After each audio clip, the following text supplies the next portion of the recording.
Hi everyone, it's Abby with the Bead Place and beadplace.net, and in today's video I'm going to be showing you how to make a braided seed bead and wire wrapped triple strand wrap bracelet. This bracelet is also adjustable with a button. All the materials that we're using today can be found at www.beadplace.net. We'll have the exact links in the description below. We'll also have a link to the kit where you can choose from a couple of fun different colors. Before we get started, please remember to like this video, give us a big thumbs up. It really helps our channel out. Leave a comment down below. Make sure you're subscribed. If you're not already, click that subscribe button and make sure to turn your notifications on. Also, feel free to check out the Patreon link down below. Patreon is just a fun way to support our channel with a monthly subscription. Let's get started. The materials that we're using today are 3 1-yard lengths of our vegan suede cord. We're also using a button with a shank on it. To make it easier to go through the shank of our button, we're also going to use a 5mm ID jump ring. We have some size 6 seed beads and some 26 gauge craft wire. The tools that we're using today are 2 chain nose pliers, a flush wire cutter, a tape measure, and some scissors. Our first step is to hold all of the vegan suede cords together so that the ends are even. What we'll want to do is tie an overhand knot close to the end. How we tie an overhand knot is we bring the ends back on themselves and then we overlap the end of the cord so that it makes a loop. We're going to bring the ends of the cord up through the loop and then tighten our knot. I like to leave a little bit of tail on my knot. I think it makes a nice kind of fringe element. And then the next step that you're going to want to do is pull all of the tail ends individually, and that'll really tighten up our knot and make it look secure. Our next step is to braid the cord. What I like to do is make sure that none of the ends of my cord are tangled or looping over one another, and then I'm just going to do a simple 3-strand braid. So a 3-strand braid is just outside in to the center, the other outside into the center, this outside into the center, and repeat that. The only thing that might be a little bit tricky about doing the 3-strand braid with the flat vegan suede is that it's important to make sure that we keep the suede flat. So we don't want to twist it at all. We want to keep it flat, and that's what's going to create a nice, uniform, even looking braid. So notice how I'm keeping it flat as I braid, instead of twisting it as I braid. I'm keeping it flat. So this might be a little bit time consuming, but at least it's easy. So just braid the entire length of your suede until you get it to a point where it will wrap around your wrist about 3 times. So I have a 20-inch measurement for mine because I have 6-inch wrists. So what's comfortable for me is a 20-inch braid. Now for you, you'll just want to vary it to what's comfortable for you. And I'll show you what I mean when we get to that point. Now, when a lot of people braid, they like to secure it to a clipboard or tape it to the table. I find that I'm able to get a little bit more even tension by just holding it. I have a little bit more control that way, but you can do whatever is comfortable for you. Just make sure to keep a nice, uniform, even, flat braid.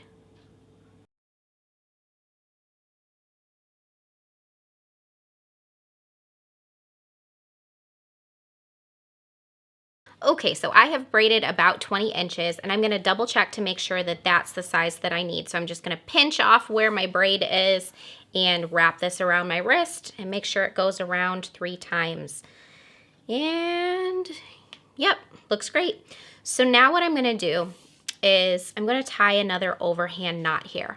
I'm going to make sure to not include the braid in my overhand knot. I want to make sure that the knot is made of the cords that are not braided. So I'm going to tie a loop just like I did before and bring my tail ends through that loop. And then when I'm tightening my knot, I'm making sure that I'm not pulling up any of the braid into my knot. So just tighten it. And again, what we're going to do is pull those individual cords, and that's really going to cinch up our knot quite well. So we should have a short end of fringes and a long end of fringes. I'll bring you in for a closer look. The next thing we're going to do is add the button to the short fringe side of our bracelet. We're actually going to be using a jump ring to attach the button into the braid rather than having gone through the button shank with the cord itself. And the reason why we do that is because it lifts the button a little bit from the braid, which makes it hold more securely whenever we put the bracelet on. And then it also allows for a little bit of flexibility. So it makes it easier to kind of find the buttonhole and maneuver the button through it. It also allows for us to change the size. So if we kind of guesstimated our size wrong while braiding, what we can do is go in and change the placement of our jump ring. So anytime we're opening and closing a jump ring, we want to make sure that we're opening and closing that jump ring in this direction rather than pulling it open in this direction. So you always want to open it like this and never like this. And then that way we're going to get it closed back into its original position and it'll be a nice uniform ring again. So I like to hold my jump ring so that the break of the ring is right at 12 o'clock. I'm going to come in sideways with one of my chain nose pliers and I'm going to come in up and down with the other chain nose pliers. I'm going to open my jump ring by rotating my wrist sideways, and I'm going to hook my button shank through it. Like so. Now what I'm going to do is kind of close to the end, bring my jump ring through my braid. But what I'm going to try to do is get through kind of two of the plies of the braid if I can. Like that. And then I'm going to go ahead and close it.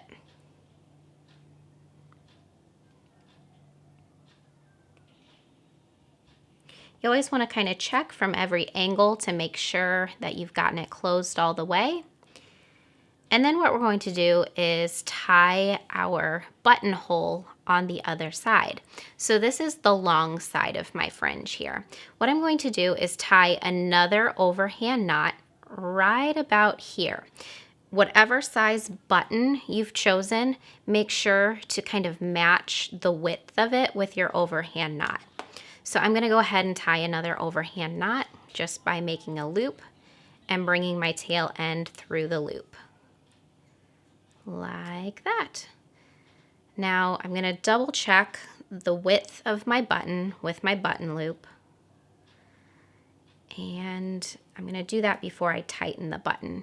We want it to be able to slip through fairly free, and then we'll tighten it. Now here's an extra tip that I'm going to show you, especially if you're someone who sells jewelry or if you make jewelry for other people as gifts. What you'll want to do, instead of trimming your tail ends here, you can actually add another button loop here. So leave a space about the same length, and then we'll tie another overhand knot. So when the bracelet's not being worn, it will look like just a little fringe. So now what we're going to do is trim our tail ends so that we're leaving just a little bit, just cut straight across with a scissors, and the ends kind of look like a tassel or some fringe. I'm going to trim both ends just a little bit shorter. You can leave yours however you want. I sometimes like to trim at an angle. Just make sure you're using sharp scissors. And then whenever that second loop isn't in use, like let's say you're using the shorter loop, the second loop just looks like a nice little tassel on the end. So now I'm going to show you how to add beads to our triple strand bracelet. Next, we'll cut 18 inches of our 26 gauge craft wire. We're going to find the center of our braid by aligning our inside knots and then finding the center. We're going to work a little bit off from center, and what we're going to do is take the end of our wire and poke it right between the braids. Poke a couple inches in, and then what we're going to do is start wrapping the wire in. So we'll bring you in for a closer look. So we're going to take this 2-inch piece of wire and we are going to coil it around the braid. Not so tight that we really compress it much, but tight enough that we're going to be able to kind of hold the wire in place, because this is what we're going to use to anchor those beads on. So we're going to wrap it around at least 3 times. And then what we'll do is take our wire cutter and then just kind of trim the end close. So next what we're going to do is string 3 beads onto the end of our wire. So these are size 6 seed beads, and we're just going to string them directly onto the wire. We are going to string them all the way down to the coil, and you'll notice that that wire is coming out of the center of the braid. So we're going to take the other end of the wire and we are going to poke it through the center of the braid, kind of right at the end of where the beads would sit if we laid them flat. So if you can kind of see here, we're laying them flat on the braid, so I'm going to take the wire in right between these plies. Now, when you poke this wire through the plies, it's important to make sure that we aren't putting any kinks or loops in the wire. So as we make this little loop smaller, we'll want to make sure to kind of like untwist it so that we're not going to get a big nasty kink in the wire. And then we'll pull it through. So it should sit flat or close to flat on the wire. And then we're going to bring the wire around from the other side and start to coil a minimum of 3 times again. And you can, of course, straighten anything out if you need to. Just make sure that this tension matches the other side of the bracelet. I like to use my fingertips and my fingernails to kind of guide the wires to where I think they need to go. And then what we're going to do after you've wrapped about 3 or 4 times here is we're going to start wrapping between the seed beads. So I'm going to bring the wire around between the first 2 seed beads and underneath, and I'm going to bring it around in between the next 2 seed beads and underneath, and then I'm going to wrap it once on the inside of that coil.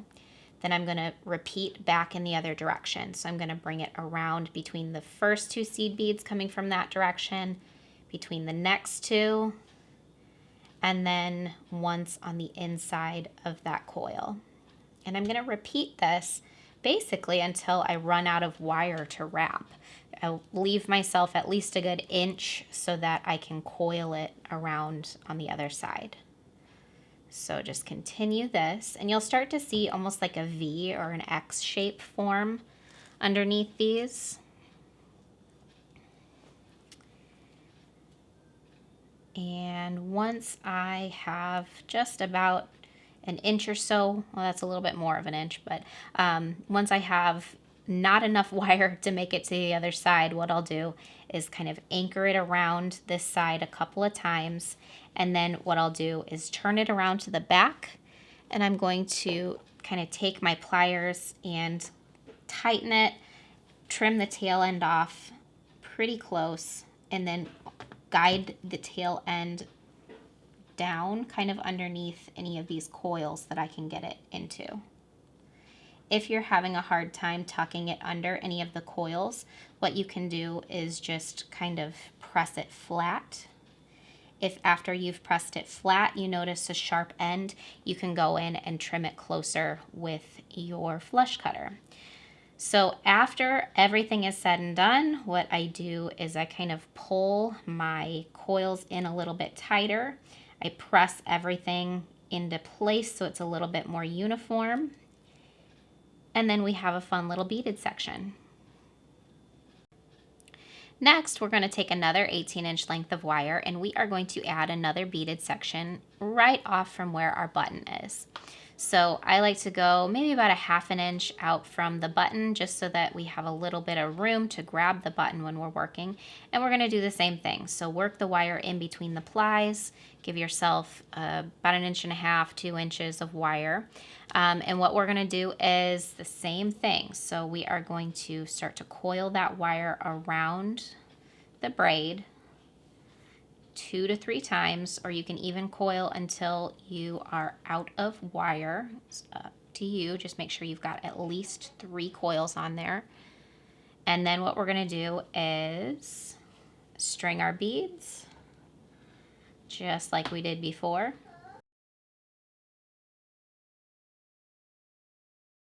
And we are going to travel the beads across and poke the wire into the braid where the beads end.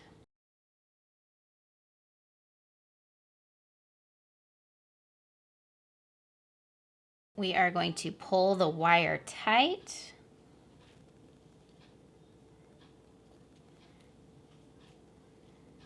Make sure those beads lay pretty flat. And then we are going to repeat the same thing. So coil around at least 3 times.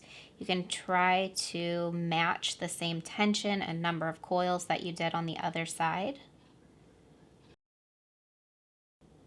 So after we've wrapped the wire around at least 3 times, what we're going to do is start to coil between the beads. So again, go between that first and second bead, underneath the braid, between that second and third bead, underneath, and then around where the coils are on the other side. Then we're going to come back between the first and second bead that way and continue on, just like we did before.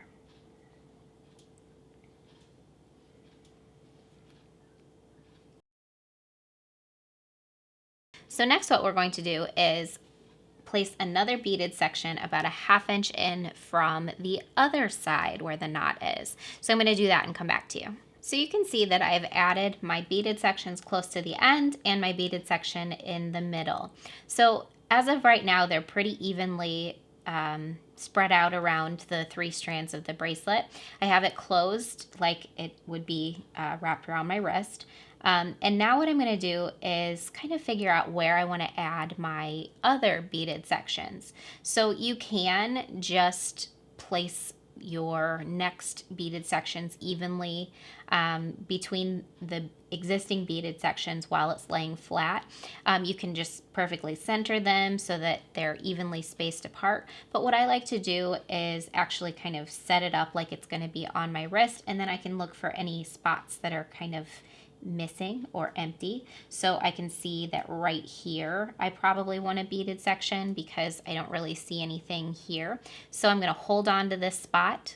I'm going to open it up, and I know that it's kind of close to being in the center of my beaded sections here, but it's a little bit closer to the clasp side. So I know that that's where I want to add my next beaded section.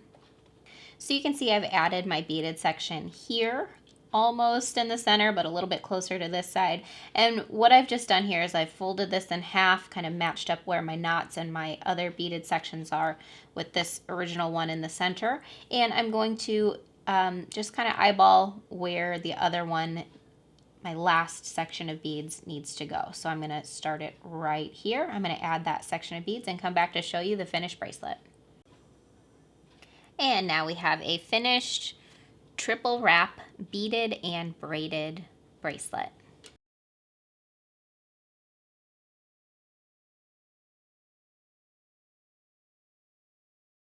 Thank you so much, everyone, for watching this video. If you have any questions or if you'd just like to say hi, make sure to drop a comment down below. I do my best to respond to everyone's comments. Make sure to give this video a big thumbs up. It really helps our channel out. It really goes a long way. Make sure to subscribe if you haven't already, and feel free to check out our Patreon link, which you can find in the description of this video. Our Patreon members receive access to our private Facebook group where we post sneak peeks of upcoming projects. We also do quarterly giveaways, and and there's just a lot of fun extra perks to becoming a Patreon member. It's a great way to support our channel even further. Thanks so much for watching this video.